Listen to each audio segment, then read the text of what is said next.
dengan peraturan dan ketentuan webinar terbatas kita pada malam ini, mohon untuk peserta di-mute-kan sepanjang acara supaya tidak mengganggu terlaksananya webinar kita. Itu yang pertama. Yang kedua, saya mohon juga kesediaan teman-teman karena ini kesempatan yang langka untuk tidak keluar masuk ya. Jadi stay tune sampai selesai ya.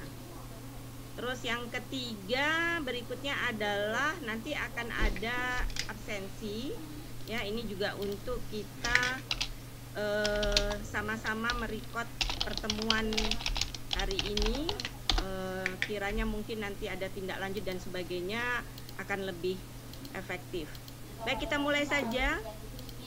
Selamat malam, assalamualaikum warahmatullahi taala wabarakatuh. Waalaikumsalam warahmatullahi wabarakatuh. Ya, Ibu seger banget ya Bu ya. Baik, selamat malam Bapak Ibu sekalian. Pada malam hari ini kita akan bersama-sama mengikuti sebuah kegiatan yang diselenggarakan atas inisiatif dari Ibu Vio. Kegiatan tersebut adalah kegiatan webinar terbatas dengan mengambil tema The Trend and Issues of Big Data in the Global Tourism Business. Kami atas nama Magister Terapan Perencanaan dan Pengembangan Pariwisata Politeknik Pariwisata Batam atau Batam Tourism Polytechnic mengucapkan dan menghaturkan setinggi-tinggi terima kasih kepada Pak Ono. Jadi begitu orang BTP tahu Pak, ini kegiatannya sama Pak Ono, semuanya pada bilang suhu katanya begitu Pak. Suhu tuh panas suhu. Gak tahu suhu temperatur kali ya Pak ya. Baik, bersama-sama kita hadir pada kesempatan kali ini adalah Bapak Erik Saputra. Beliau adalah Ketua Prodi Magister Perencanaan Pengembangan Pariwisata. Monggo Pak Erik dibuka. Ya kok belum lihat Pak Erik? Hadir Bu. Oke ya. Sebetulnya akan bergabung bersama kita nanti adalah Pak Dr. Agung Edi Wibowo. Beliau adalah Wakil Direktur 1 Bagian Akademik Batam Tourism Polytechnic. Pak Ono, kami juga mengundang teman-teman dari Institut Teknologi Batam. Institut Teknologi Batam yang merupakan adik dari BTP karena berada pada sama-sama sebuah yayasan yang bernama Yayasan PIKA.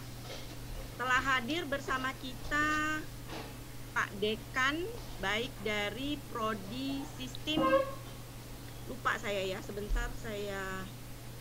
Jadi ada 4 teman-teman dari ITEBA Pak. Yang pertama adalah, mungkin nanti saling menyusul ya Pak ya. Yang pertama adalah Dr. Ansarullah Lawi. Beliau adalah Dekan Fakultas Teknologi Industri. Kemudian Dr. Imade Sondra, Dekan Fakultas Teknologi Informasi. Bersama-sama kita juga ada Dr. Sabarin Sah, Ketua Program Studi Sistem Informasi, dan Pak Abral Masril, dosen program studi teknik komputer. Jadi sekalian Pak. Tetapi yang paling istimewa pada malam ini adalah berkumpulnya 2 angkatan, angkatan pertama dan angkatan kedua mahasiswa kita dari program Pascasarjana Perencanaan dan Pengembangan Pariwisata Kepri. Beliau ini berbagai macam latar belakang Pak Ono. Ada yang berasal dari birokrat. Hari ini alhamdulillah angkatan pertama kita dilantik. Salah satu dari angkatan pertama kita menjadi Kepala Dinas Pariwisata Kabupaten Lingga. Jadi hadir juga, mudah-mudahan Pak Zalmidi bisa hadir bersama kita. Kemudian ada beberapa teman yang berasal dari hotelier, kemudian juga ada teman-teman yang berasal dari praktisi maupun dosen dan pendidik. Jadi beragam Pak, angkatan pertama maupun angkatan kedua. Selanjutnya kami merasa berbesar hati atas inisiatif dan bantuan dari Ibu Vio. Jadi Ibu Vio ini kalau teman-teman pada bilang dosen kece badai Pak Ono. Kece badai gitu loh. karena atas inisiatif Bu Vio kita dapat dipertemukan pada kesempatan webinar pada malam ini. Baik, untuk tidak memperpanjang waktu, saya akan sampaikan ketentuan acara webinar kita. Selanjutnya nanti akan diambil alih oleh Bu Vio. Selanjutnya kemudian pemaparan dari Pak Ono, dan berikutnya adalah question and answer, sesi tanya jawab yang kami harapkan akan sangat efektif di sela waktu yang sangat sedikit. Mudah-mudahan teman-teman tidak rebutan ya. Baik, selanjutnya kami persilakan kepada Ibu Vio. Sekali lagi terima kasih banyak Bapak Insinyur Ono Widodo Purbo MN PhD. Saya sampai Google di Wikipedia loh Pak, takut salah nama. Baik, terima kasih. Kami serahkan selanjutnya kepada Ibu Vio yang akan menjadi moderator sekaligus mengarahkan jalannya kegiatan webinar kita malam ini. Lanjut Ibu, terima kasih. Baik, terima kasih Ibu Eva yang luar biasa sudah memperkenalkan kami juga Pak Ono tentunya. Assalamualaikum warahmatullahi wabarakatuh. Shalom. Om Swastiastu, Namo Buddhaya, salam kebajikan, salam sejahtera, selamat malam kepada Bapak Ibu sekalian yang sudah bergabung dalam webinar yang luar biasa ini bersama kami, saya dan Pak Ono.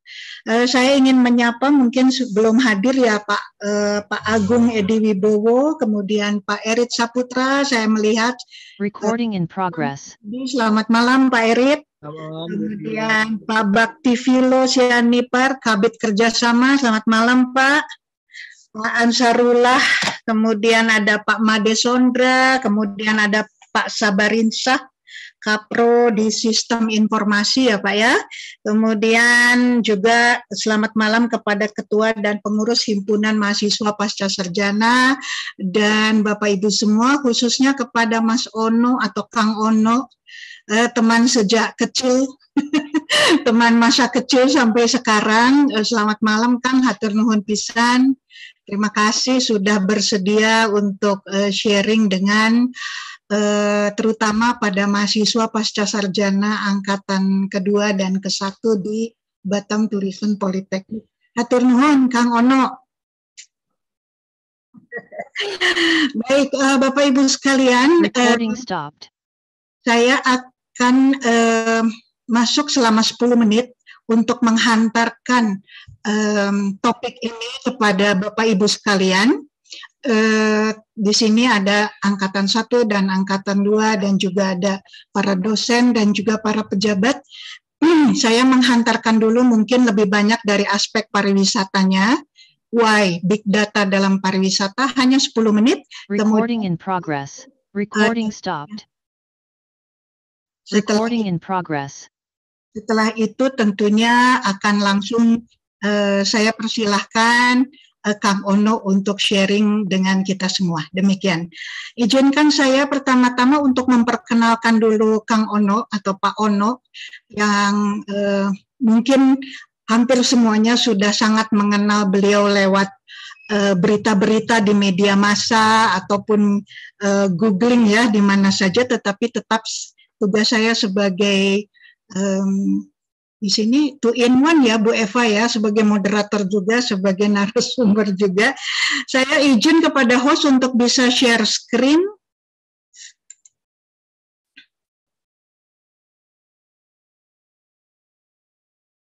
Bisa share screen kepada host. Mohon izinnya saya share screen Bu. Oke.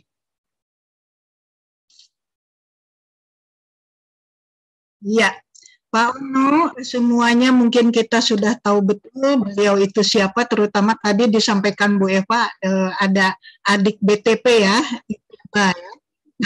Kalau Pak Ono lulusannya ITB, ini adiknya ITEBA.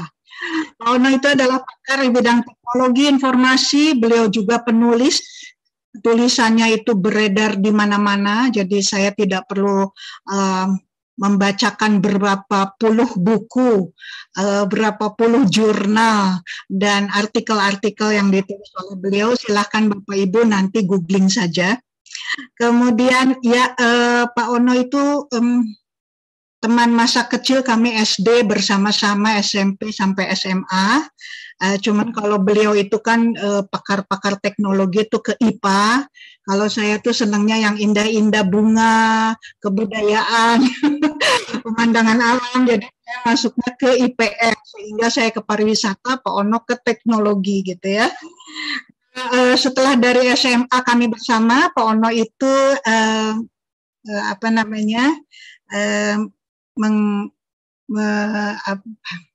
bersekolah di ITB dan lulus dengan predikat wisudawan terbaik. Kemudian beliau melanjutkan studi ke Kanada dengan beasiswa. Kemudian tahun 89 menyelesaikan pendidikan pasca sarjana di McMaster University Kanada di bidang semikonduktor laser. Bapak Ibu sekalian, karya inovatifnya antara lain Wajanholic sebagai upaya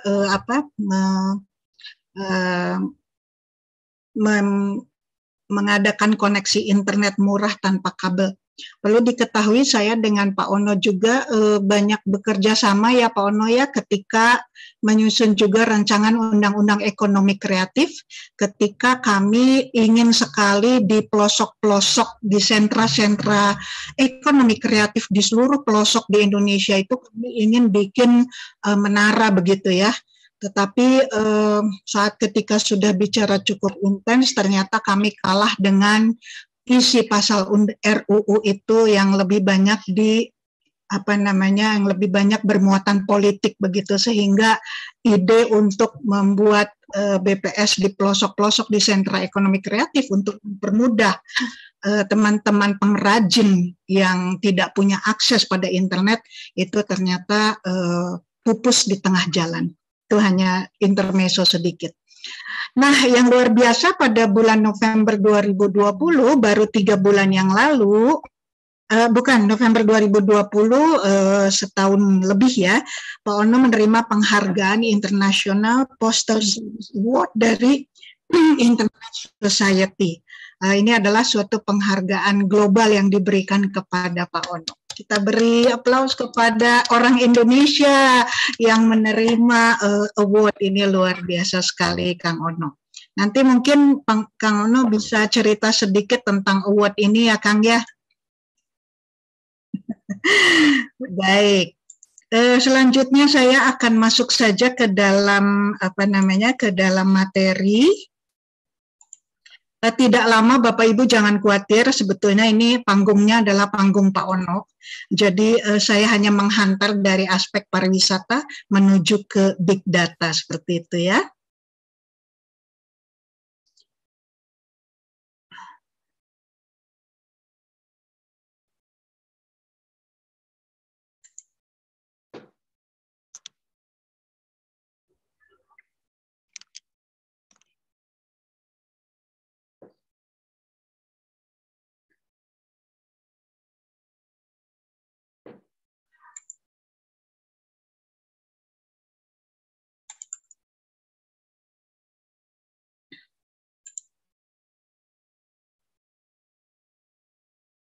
Oke. Baik, Bapak Ibu yang saya hormati, judul daripada webinar kita adalah tren dan isu tentang big data di dalam bisnis pariwisata secara global. Oke.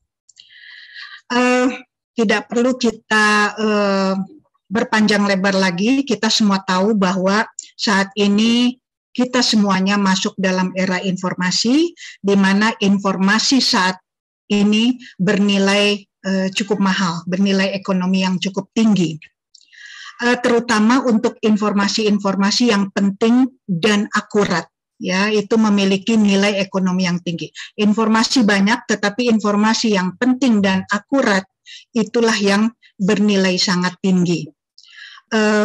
Informasi yang presisi tentu dibutuhkan untuk banyak hal, tetapi tentang tourism business, we talk about business, so the most important thing that the data that we have the precise data that we have itu sangat berguna untuk pengambilan keputusan bisnis. Ya, jadi malam ini kita perspektifnya adalah perspektif bisnis, Bapak Ibu. Apalagi yang dibutuhkan para pengambil keputusan dengan big data atau data yang itu tentunya adalah untuk pengembangan perusahaannya atau bisa juga untuk menangani konflik-konflik atau permasalahan-permasalahan yang ada di dalam bisnis mereka. Info-info yang presisi atau precise ini tentu memiliki banyak sekali data sebelum dijadikan informasi yang smart atau smart data. Nah, sebelum itu tentu didukung oleh banyak sekali data, ya. Jadi volumenya sangat besar. Data yang bagaimana yang bisa dikatakan sebagai big data? Datanya itu pasti volumenya banyak sekali, ya. Jadi volumenya besar, dan yang kedua variasinya atau variabelnya atau turunan daripada nomor satu yang besar itu juga banyak sekali. Oke, jadi volumenya besar, variasi atau variabelnya banyak, dan yang terakhir adalah velocity. Artinya semua itu didapat dengan kecepatan yang luar biasa. Bahasa kita mungkin instan. Oke. Jadi singkat kata analoginya kalau kita minum kopi 3 in 1, ada susu, ada gula, dan tentunya ada kopi, tiga-tiganya digabungkan menjadi kopi yang nikmat. Oke, dalam big data, aspek-aspek volume yang besar, variabel yang banyak, dan velocity, kecepatan yang sangat luar biasa digabung menjadi big data. Sehingga tidak bisa sendiri-sendiri. Jadi kalau big data udah aja Bu Fio volumenya besar aja, nggak apa-apa kan, itu juga big data, namanya juga volume besar, it's a big, so that is a big data. No, cannot. Karena volume yang besar tanpa kecepatan yang luar biasa dan variabel-variabelnya yang membuat data-data itu menjadi smart data, kalau itu tidak ada, maka it's just a big number of data, but it's not a big data. Oke, seperti kopi 3 in 1, boleh nggak Bu minum kopinya aja? Ya bisa aja minum kopinya, terus susunya dipisah, creamernya dipisah, but that's not the thing. Dicampur kopi, susu, dan gula menjadi satu, menjadi kopi yang enak. Big data is we're talking about volume, variable, and velocity, all integrated in a title called big data. Oke, Bu Fio, terus ngapain? Apa manfaatnya big data itu?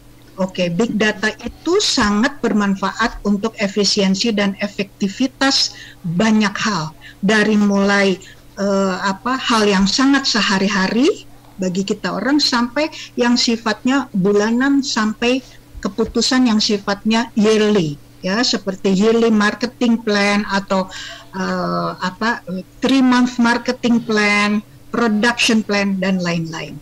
Oke, efisiensinya gimana Bu Fio? Efisiensi dalam bentuk cost, biaya, jadi sangat sangat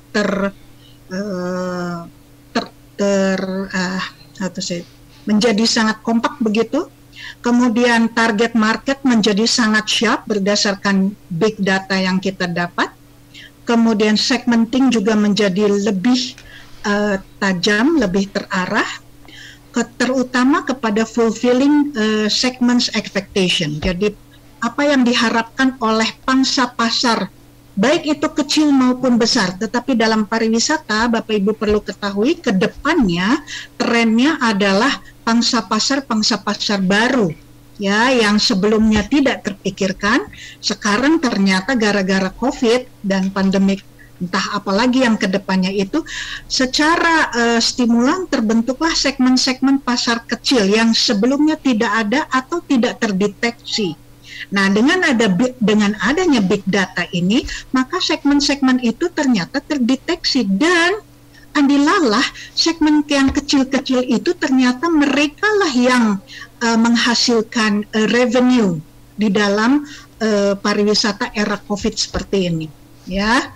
Jadi itu juga bisa didapat dari big data, dan tentunya kita bisa menjual lebih banyak ya, karena kita sudah tahu segmen pasarnya khusus, apa yang mereka harapkan, apa yang mereka cari, yang mereka suka dan tidak suka. So kita para produsen, dari kacamata produsen, kita akan lebih mudah untuk meng-create suatu produk atau jasa atau fasilitas lainnya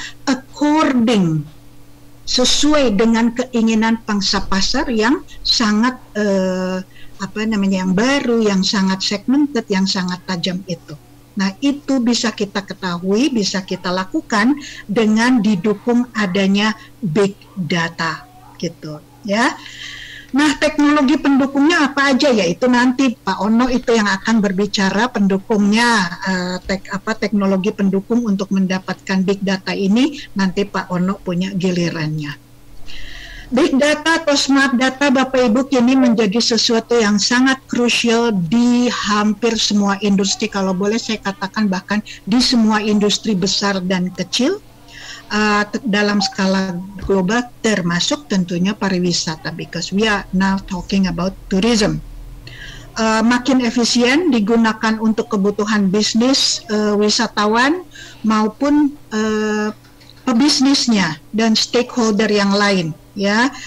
Kalau wisatawan misalnya menggunakan big data untuk layanan perjalanan, untuk objek wisata, memilih yang mana objeknya, itu dengan membuka Traveloka misalnya seperti itu, atau TripAdvisor, mereka bisa tahu bahwa objek wisata ini diminati, objek wisata itu memang bagus, harganya mahal, tetapi tidak diminati atau banyak komplain daripada wisatawan lain yang pernah ke sana mengalami hal-hal yang kurang bagus. Kalau dulu kan bisa disembunyikan ya, guest comment itu bisa wah ini jelek komennya, cepet-cepet robek, kita buang, so that komen yang jelek itu dulu tidak sampai kepada wisatawan lain. Jangankan kepada wisatawan lain, kepada pebisnisnya pun belum tentu sampai, karena sudah dirobek oleh anak buah ketika mereka mendapat dan membaca daripada guest comment tersebut.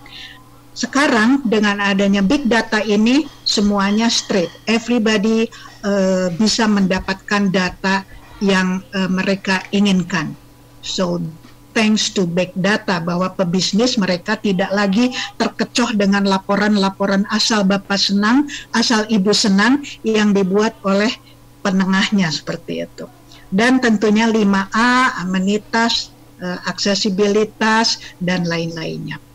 Bagi pelaku bisnis, apa gunanya big data itu? Seperti tadi sudah saya sampaikan Bapak Ibu sekalian, tentu saja untuk riset pasar. Market research is a very important thing in tourism, dan tentunya untuk yang lain juga. Riset pasar inilah yang sebelum-sebelumnya tidak banyak diteliti secara akurat, tidak banyak dilakukan secara ideal seperti itu yang seharusnya. Kebanyakan riset pasar itu pesanan, ya, titipan ya, pokoknya gimana caranya kau buatlah riset pasar yang ujung-ujungnya harus seperti itu. Jadi riset pasar yang pesanan seperti itu. Well, itu bisa dilakukan juga karena kekurangan data ya, data yang akurat. Data banyak Bapak Ibu, tetapi data yang sharp, yang smart, yang betul, itu sebelumnya adanya big data ini agak-agak sulit untuk kita menemukannya. Kalaupun ada, dijual mahal oleh yang punya data seperti itu.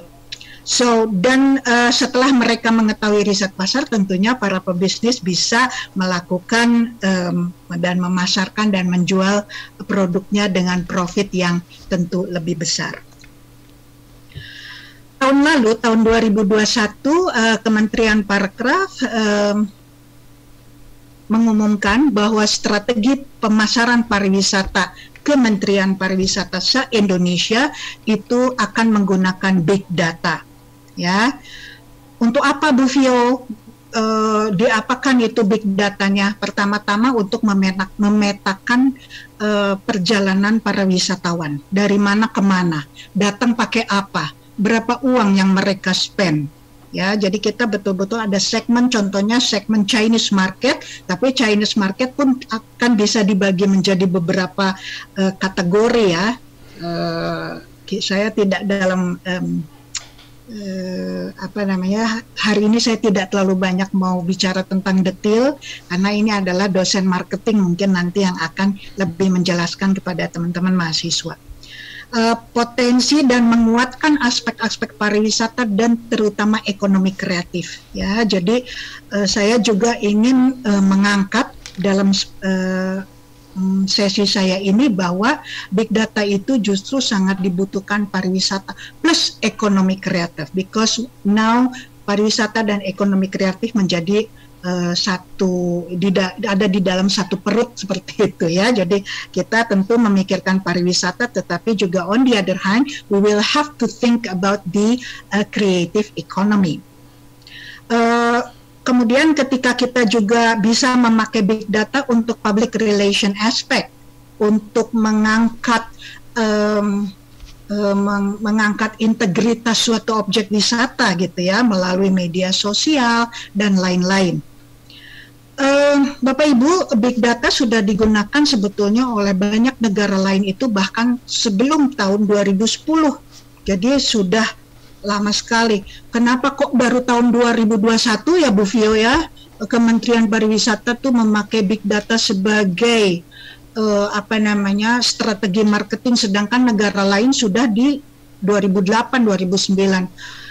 Kalau menurut saya sih lebih baik terlambat daripada tidak sama sekali.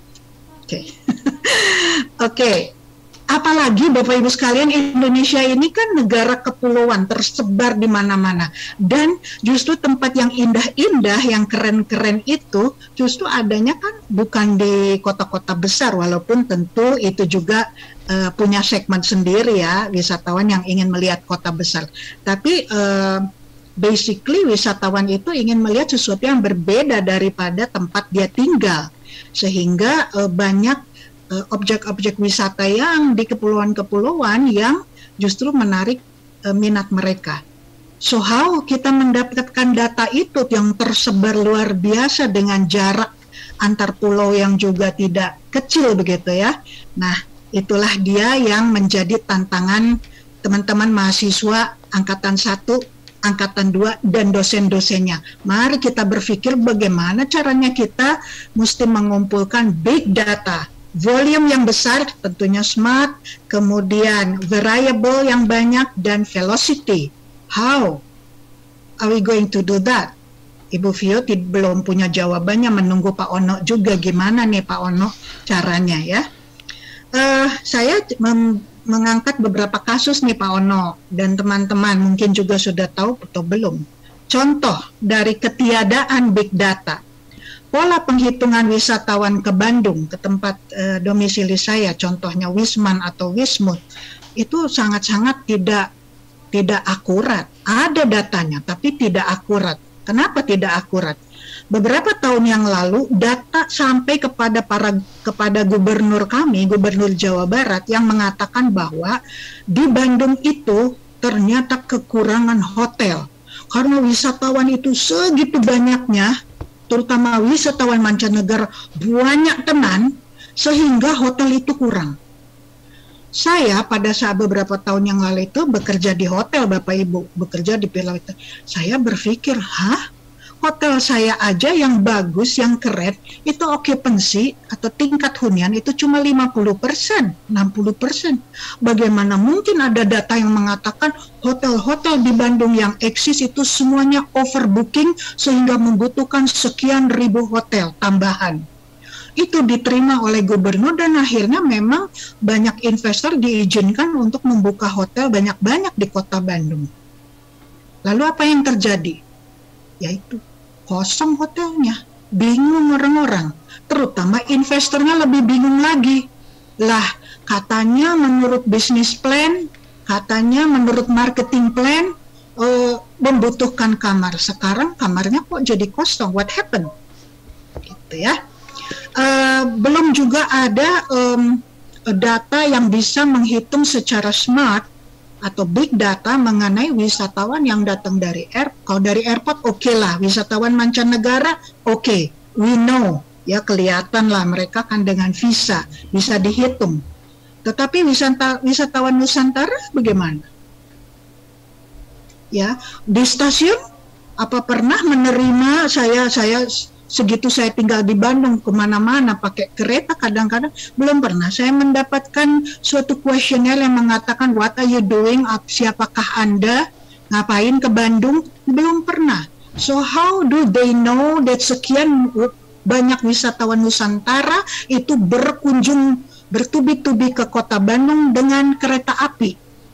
Ya berarti kan asumsi saja mungkin ya. Belum lagi travel, belum lagi kendaraan pribadi dan lain-lain. Saya mengalami sendiri, Bapak Ibu, sebentar saja, saya mengalami sendiri penelitian ketika kita mencoba, saya melihat bagaimana mereka menghitung wisatawan dari Malaysia ke Indonesia lewat Kuching. Ya, di Kuching, di kota Kuching itu ada. Juga di Timor Leste. Jadi yang lucu itu, orang Malaysia maupun orang dari Timor Leste itu cuma nyebrang perbatasan mau beli kangkung, mau beli ayam, mau belanja harian, ya ke sana, kemudian dia balik lagi, nginep pun tidak, cuma nyebrang balik lagi ke tempatnya dia. Kenapa? Karena di Indonesia mungkin lebih murah harganya. Itu dihitung pula sebagai wisatawan. Saya nanya kepada mereka yang menghitung, kenapa itu kamu hitung itu sebagai satu wisatawan, 5 wisatawan, lawang setiap hari mereka itu datang belanja di Indonesia cuma lewat perbatasan aja. Oh iya Bu, karena atasan saya bilang pokoknya asal bukan orang Indonesia datang melewati perbatasan itulah turis. Rupanya mungkin nih teman-teman mahasiswa pasca sarjana angkatan 1, angkatan 2, tugas klien dan saya adalah memberi training kepada mereka orang-orang yang menjaga di perbatasan, apa sih yang dimaksud dengan wisatawan itu. Bukan berarti dia punya paspor and then dia adalah wisatawan. Tapi itu terjadi sehingga apa? Yaitu, banyak sekali wisatawan datang dari Timor Leste. Waduh, Malaysia itu luar biasa banyaknya. Tapi kan ketika mereka bikin hotel, bikin apa di sekitar itu, kosong. Kenapa lawang orangnya datang cuma untuk belanja, beli kangkung, beli ayam, balik lagi ke sana. Orang perbatasan aja. Itu mungkin sesuatu yang perlu kita renungkan bersama-sama. Itu hanya contoh kecil Bapak Ibu sekalian. Betapa investor kita dan juga banyak pebisnis yang sangat dirugikan dengan ketiadaan big data ini. Ya. Ini juga bangun bandara, betul Bapak Ibu, di Sumatera Utara dibangun bandara untuk turis yang katanya akan datang beribu-ribu. Oke, sudah dibangun bandaranya, siapa yang datang? Di Jawa Barat juga ada bandara Kertajati namanya, kalau Bapak Ibu nanti browsing ya. Kertajati dibangun megahnya bukan main, keren banget. Ya, paling-paling cuma setahun pertama, setelah itu sekarang itu seperti bangunan hantu, kosong. Tak ada lagi yang mau pergi berangkat kemana-mana dari Bandara Kertajati yang lumayan jauh jaraknya dari kota Bandung 2 jam. Sehingga orang sekarang berpikir lah mendingan gue ke Jakarta aja sekalian ya daripada ke Kertajati. Kenapa itu bisa dibangun? Salah satunya, saya tidak bilang seluruhnya adalah kesalahan daripada ketiadaan big data. Saya tidak bilang begitu, ada banyak unsur politik dan lain-lain yang terlibat di dalamnya. Tetapi kalau big datanya benar, maka tentunya perusahaan maskapai penerbangan tidak akan berhenti untuk stop dan berangkat departure arrival dari Bandara Kertajati, ya kan? Tetapi mereka duluan yang stop sehingga kalau tidak ada pesawatnya nanti seorang ke sana mau ngapain gitu kan. Nah, itu sekarang menjadi suatu sayang sekali tanah yang segitu luasnya, berapa triliun anggaran yang disisihkan untuk membangun bandara itu dan bandara banyak lagi yang lain ya. Saya cuma ambil contoh, kebetulan Kertajati ada di Jawa Barat dekat Bandung. Tapi pengalaman saya banyak bandara lain yang akhirnya mubazir. Oke, untuk mempercepatnya ada plan B bagus. Kertajati sekarang akhirnya katanya akan dirubah khusus untuk kargo dan juga untuk untuk haji, ya, untuk pemberatan haji. Tapi itu kan plan B. Plan A-nya kan nggak begitu. Bagus nggak Bu Fio ada plan B? Bagus, daripada nggak ada plan B lebih bagus ada plan B.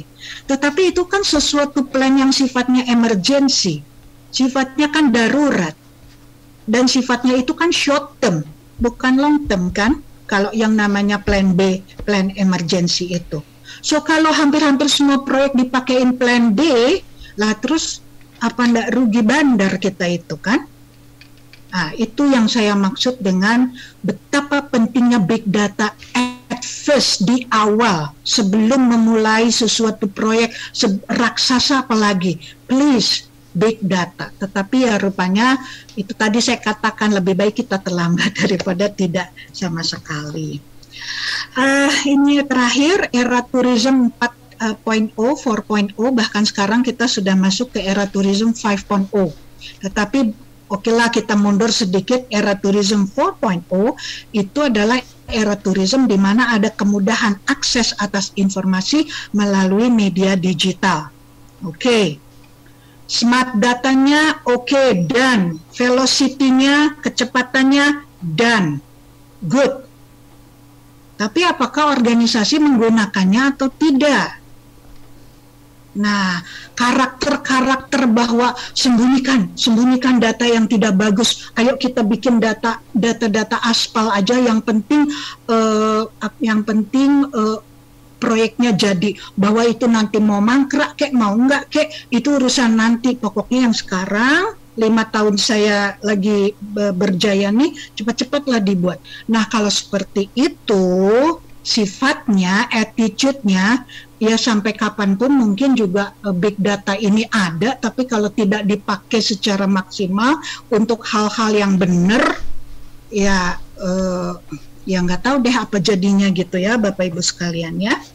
Nah, ini yang baru di-share oleh Kementerian Pariwisata kemarin ini ketika ada pelatihan oleh Kemenpar. Jadi kita lihat ini sudah saya beri tanda panah ya Bapak Ibu. Tren global jangka menengah dan panjang ini sebetulnya adalah hasil buatan dari Bappenas, tetapi diadopt oleh Kementerian Pariwisata. Jadi memang sekali lagi big data dan artificial intelligence ini akan menjadi sesuatu yang akan diimplementasikan, akan dibuatkan action plan yang benar gitu ya, untuk meningkatkan kualitas daripada pariwisata kita itu yang katanya tadinya berdasarkan volume atau jumlah wisatawan yang datang, sekarang mudah berubah haluannya. Di zaman Pak Sandiaga Uno ini inginnya pariwisata yang berkualitas, artinya orang-orang wisatawan baik mancanegara maupun Nusantara yang datang berkunjung ke destinasi pariwisata dan menggunakan amenitas, fasilitasnya itu adalah yang berkualitas. Saya masih menunggu berkualitas itu artinya apa, standarnya seperti apa. Nah, itu mungkin masih sedang digodok oleh kementerian. Demikian Bapak Ibu.